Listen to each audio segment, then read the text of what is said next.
And welcome to News Round, where we do you a recap of stories that made headlines during the week. Coming up, it's a solemn and thoughtful mood as the nation stands still in honor of patriotism and sacrifices of fallen heroes on the occasion of the 2025 Armed Forces Remembrance.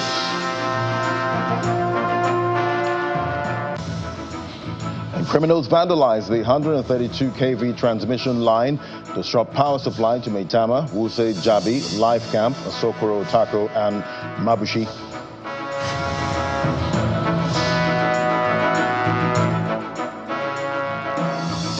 And the Lagos State House of Assembly impeaches Speaker Mudashiru Obasa, swears in its first female speaker, Mojisola Miranda.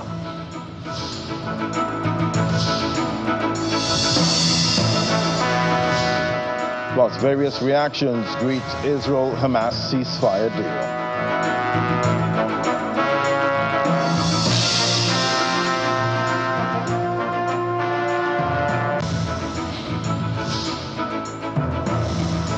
News Round in view. We'll begin on a solemn note as the nation remembers and honors those who died in military service and others who served in wartime. It's the 2025 Armed Forces Remembrance Day, a day set aside to express gratitude and pay tribute to ex-servicemen and women who paid the ultimate price in the defense of the nation's territorial integrity. The peak of the day's ceremonies was the laying of wreaths done by the Vice President, Kashim Shettima, at the National Cenotaph in the nation's capital. Take a listen. Officers of the Nigerian Armed Forces take their stand in readiness for the 2025 Armed Forces Remembrance Day celebration. In attendance are members of the National Assembly, ministers, members of the Diplomatic Corps, and military officers. The event kicks off with the arrival of Vice President Kashim Shettima, who is representing President Bola Tinubu. Yeah, 2025! He then leads dignitaries towards the cenotaph for the wreath-laying ceremony. The last post, a traditional bugle call, is then played by the firing party.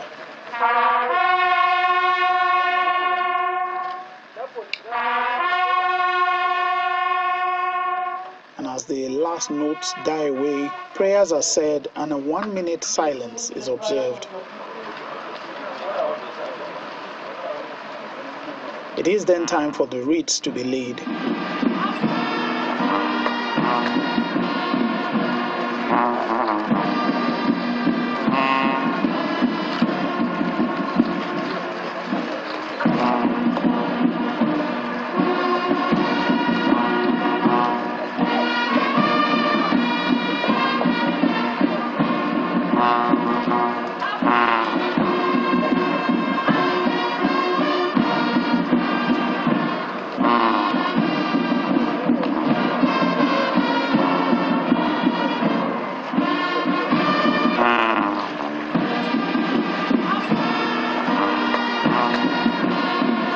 The firing of 3 volleys followed.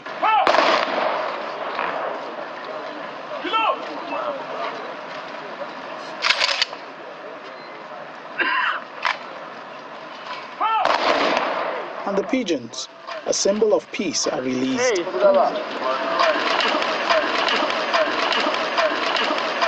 Minister of Defense says it is a day to be thankful. I have to thank Nigerians for praying day and night for our fallen heroes. So it is really a solemn moment, and we remember those that have paid the supreme price in guiding our country. And this is really an occasion that calls for prayer, for unity. For the Military Widows Association, they appreciate government's efforts as regards their entitlements.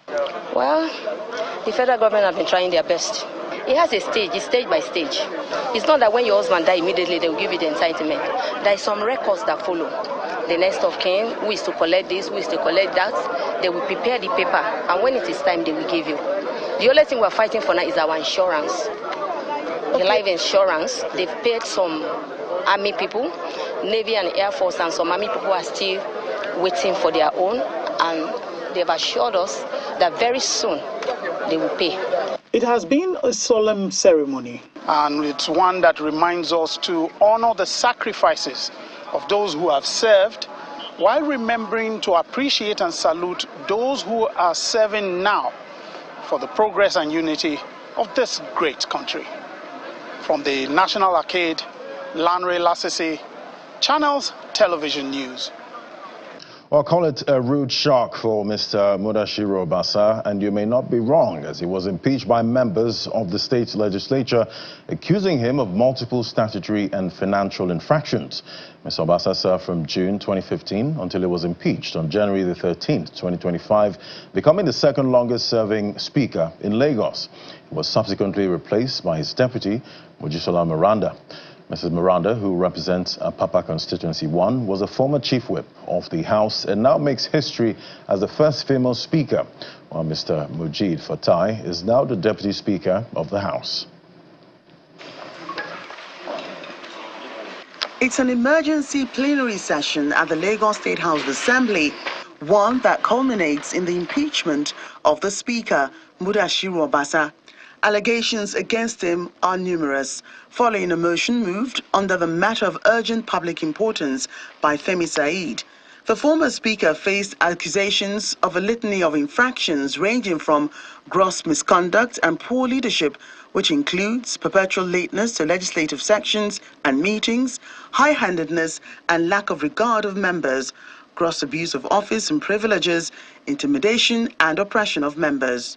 Always in the interest of sovereignty, integrity, solidarity, well-being. Without wasting time, the former Deputy Speaker, Mojisola Miranda, takes the oath of office as the first female Speaker of the House, with Fatai Mojid coming in as the new deputy. So help me God. Congratulations. Thank you.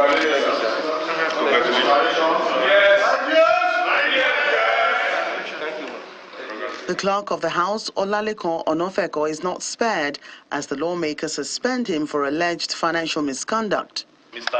Onofeko is suspended to pave way for investigation into the alleged financial impropriety that is of interest to this House. I so move. The new Speaker, Mojisola Miranda, assures the House and Lagos residents of putting the people first in any decision taken. Right Honorable Mojisola Miranda, the Speaker of the 10th Assembly of Lagos State House of Assembly, promise to work with each and everyone and operate an open door policy. Continue to work for our fellow Lagosians, Lagos residents, everybody, and also work with other two arms of government, the executive and the judiciary. The lawmaker representing Epe Constituency 1 says change is the only constant thing in life and the people must embrace the new leadership of the House. The Constitution made it clear that the House has the power to regulate its proceedings. So the members of the House felt they've had enough of the Right Honorable Mudashiru Obasa, and today we have unanimously agreed that Right Honorable Mojisola Miranda last but become the new Speaker of the House. So it was a resolution concurred to by all members of the Parliament, and so be it. We cannot open our eyes and allow this Parliament to dwindle. We hold the constituents a duty, and we hold Lagos State a duty of ensuring that the sanctity of the House and the integrity of this House is restored. Mudashiru Obasa is the second longest serving Speaker of the Lagos State House of Assembly, who served in that position between 2015 and 2025.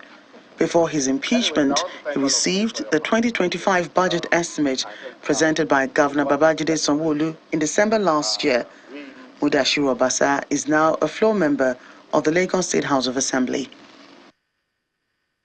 Now to another top story this week. The National Assembly has raised the revenue target for the Federal Inland Revenue Service following revelations by the chairman of the service, Mr. Zach Adedeji, that it had surpassed its 2024 target of 19.4 trillion naira. During a presentation by Mr. Adedeji on the agency's performance and future projections, the National Assembly Joint Committee on Finance proposed 25 trillion revenue target for the FIRS in the 2025 fiscal year. And that revenue came yesterday. After a series of meetings and budget defense sessions, it's the turn of the Federal Inland Revenue Service and the NNPCL. The FIRS boss makes his presentation. We have collected 21.6 trillion, which is the highest in the history of the country. This is 112% more than the target, and roughly 80% more than what we've collected last year. The Chief Executive Officer of the NNPCL also makes his submission on his 2024 revenue performance. September 2025, according to the chairman, we're a private company, so we do quarterly accounts. And by the end of September, I can confirm to you the NNPC's contribution is 10 trillion naira of revenues to the federation. For that presentation. There was, however, a more dramatic scene at another session with the Ministry of Lands, Housing and Urban Development. 9 pages. It all began when the minister gave an update on the Renewed Hope Housing Scheme and the National Housing Scheme. A total of 7,522 housing units spread all in 35 states of the Federation at FCT have been under construction, out of which 3,388 units are completed. I represent Bank State. I don't know where you are doing this project. I have no knowledge at all on this renewed hope agenda. I am reporting details to Nigerians. Do Nigerians know about some of these things? At this point, his colleague intervened and the situation degenerated into a war of words. The capital project was extended by 6 days for another 6 months. So there's enough time to report on progress on the renewable agenda housing project. But it is not that Nigerians don't know, or we don't know, or it's not a project that is pregnant, but that work is ongoing.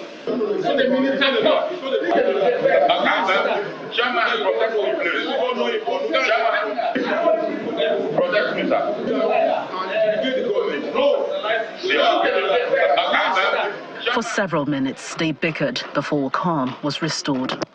The grilling continued as another lawmaker, expressing confusion, sought more clarity on the federal government's housing scheme. There's some confusion between your 4.0, where you are talking of status of Renewed Hope Agenda Housing Scheme, and then shortly below it, 4.1, you are talking of status of National Housing Program. There's some confusion as to whether we are talking of the same program or we are talking of 2 different programs run by your ministry.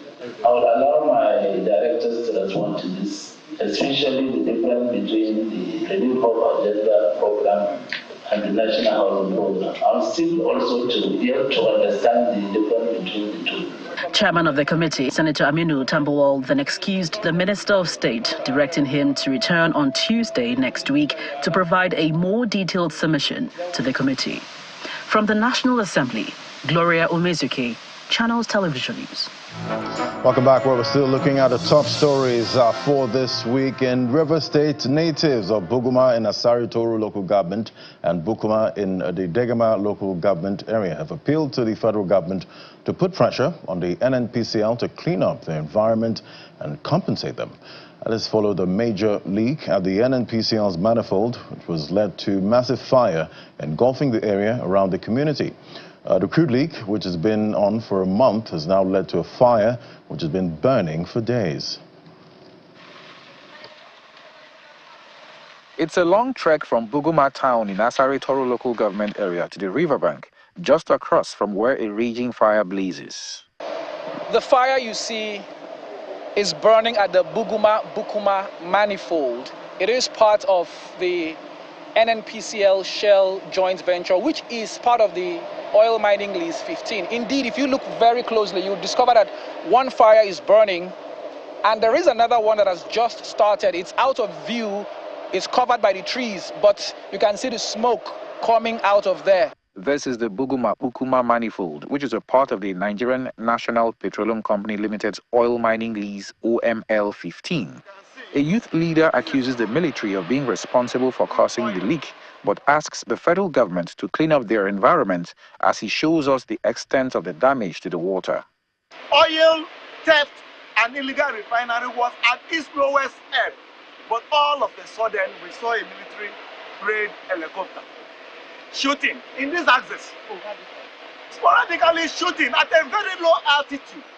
Then the following morning we noticed crude. The federal government to immediately stop the fire and do remedial action. We also want a thorough cleanup of the environment. Midway through our stay there, we notice another fire breakout not far from the first one, with the natives raising further alarm about the risk to the adjoining communities. Right now, there's another outlet of fire. Just as we are here to report the fire on the manifold, we can see another, a new set of outbursts of fire, and it is moving into the community. A member of the Bukuma community who says he was present when the fire started alleges that it was an accident from the technical repair crew.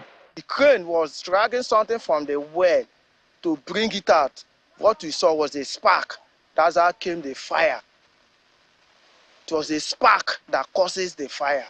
When contacted, the information officer of the Nigerian Air Force Special Operations Group 115, Flight Lieutenant Anna Eondoaka, told Channels Television that the Nigerian Air Force is investigating the allegation to ascertain the veracity or otherwise, and gave assurances that the public will be furnished with the findings. Channels Television also contacted the Director General of the Nigerian Oil Spill Detection Response Agency, Mr. Emeka Woke, who claims that he was yet to be briefed about the situation, but promised to get back to us on the matter once he gets the details. And the African Continental Free Trade Area has estimated a combined revenue generation of $16.3 trillion by the year 2050. The Secretary General of the African Continental Free Trade Area, Mr. Wamkele Mene, made this known in Abuja at a roundtable organized by the Ministry of Industry, Trade and Investment. He adds that the AFCFTA is working hard to eliminate hindrances to intra-African trade and investment on the continent. The Ministry of Industry, Trade and Investment is interfacing with the private sector under the African Continental Free Trade Area to explore actionable pathways for further harnessing trade opportunities in Africa. The Minister of Industry, Trade and Investment, Jumoke Odowole, which has the Minister of Communication, Innovation and Digital Economy, Mr. Bosun Tijani in attendance, as well as the Secretary General of the African Continental Free Trade Area, Mr. Wamkele Mene. The meeting focuses on building capacity for trade facilitation and Nigeria's plan for the implementation of the agreement's protocols. So Nigeria's active involvement in aligning regulatory frameworks and ease of doing business with AFCFTA protocols on trade in goods, on investment, on the digital trade agenda, on intellectual property rights, on competition policy is what we will continue to work on, and the work that has already started. The Secretary General of the African Continental Free Trade Area outlines the framework and opportunities under the protocols on digital trade, highlighting the revenue potentials from the agreement by 2050. By 2050, 27 years from now, the continent of Africa will have a combined GDP of 16.3 trillion United States dollars. We will not be able to take advantage of this combined 16.3 trillion United States dollars from an industrial, productive, job creation point of view if we continue to be fragmented as a continent. The federal government is estimating that about 70% of Nigerians will be digitally literate by 2027. And the Minister of Communication is optimistic that this will contribute to the growth of trade and investments in the country. Today, we are currently mobilizing $2 billion to deepen our digital infrastructure, which is a major part of the protocol.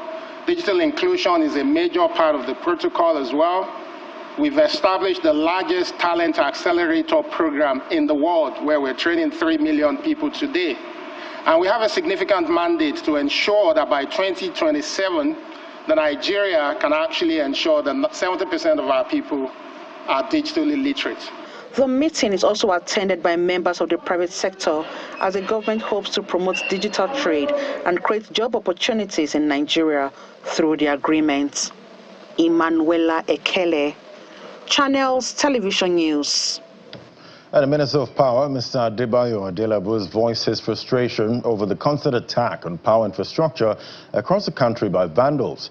He was speaking in Lagos at the commissioning of a 110 MVA transformer at 132-33 kV transmission substation in Isolo. It says the project is the first in the lineup of interventions by the CBN under the service level agreement with Transmission Company of Nigeria.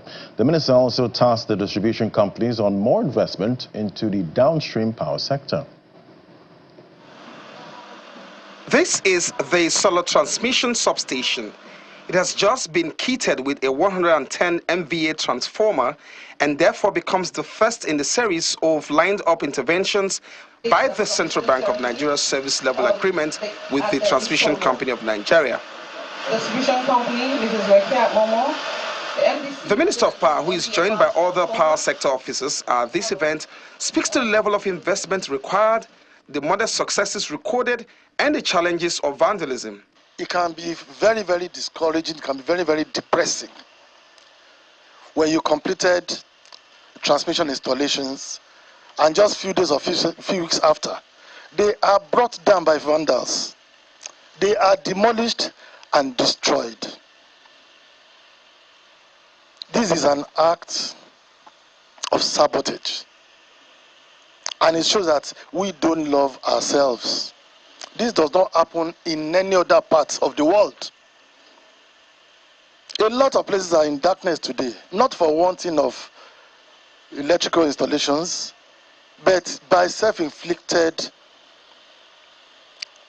destruction of these installations. While still speaking on the devastating effect of vandal activities, news filtered in that vandals have just struck in Abuja, throwing a large area of the FCT into darkness. This is the activity of vandals, this Babambola or what have you. This should be eradicated. They are causing a lot of havoc. This thing is more or less, they are trying to bring the government down. You can imagine 8 feeders are out. The whole of Central area will be out.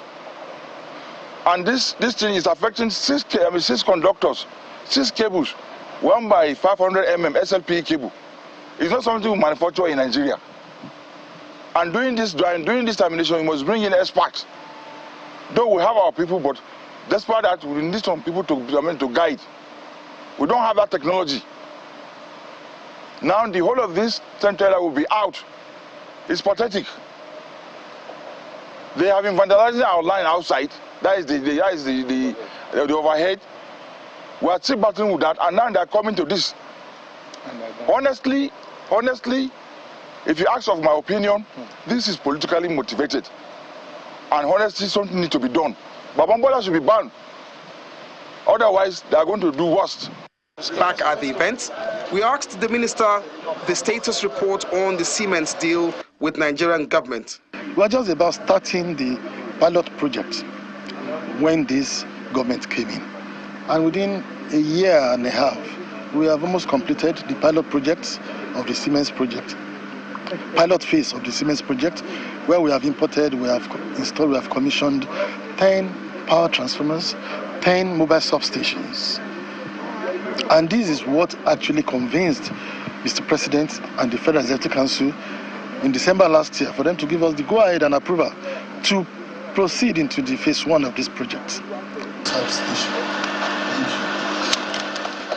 Meanwhile, parts of the Ikeja Distribution Company and the Eco Distribution Company commercial undertaking can now go ahead and relish the outcomes of this new transformer targeting additional 88 megawatts. Olu Phillips, Channels Television News. And President Bola Tinubu is assuring the global audience in the United Arab Emirates that Nigeria is ready to work with other nations to build a resilient, equitable, and sustainable world for all. President Tinubu spoke on the second day of the 2025 Abu Dhabi Sustainability Week, and from climate imperatives into economic prosperity, bridging Africa with the global energy future.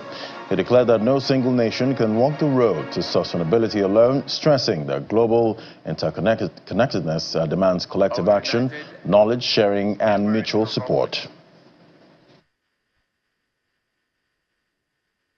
The fight against climate change is not merely an environmental necessity, but a global economic opportunity to reshape the trajectory of our continent and the global energy landscape.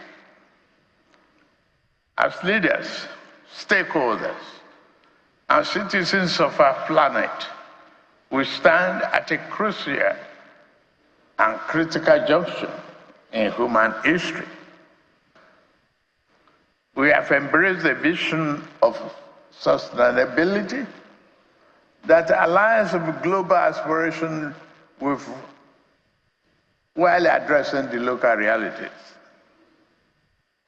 Our efforts are anchored on three pillars: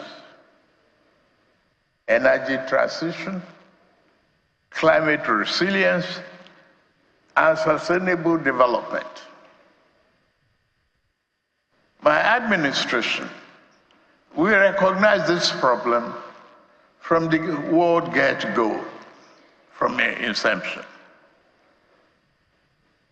We recognize the importance of reducing carbon emission and a just transition to clean and renewable energy, promoting environmental sustainability and economic growth.